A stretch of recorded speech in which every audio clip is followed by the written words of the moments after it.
प्राचीन समय में जब भगवान राम, माता सीता आ लक्ष्मण वनवास में रहत रहनी, तब ऊ लोग गया धाम पहुँचले।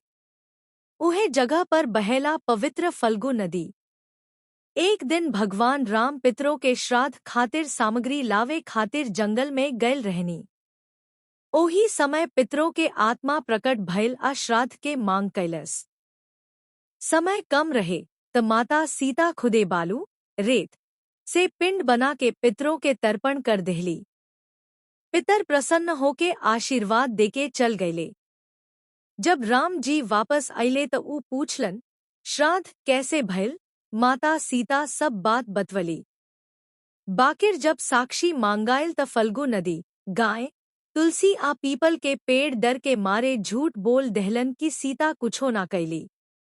एह पर माता सीता के बहुत दुख भइल। ऊ फल्गु नदी के श्राप दे दहली की तू ऊपर से सूखल रही, तोहरा में पानी दिखाई ना दी।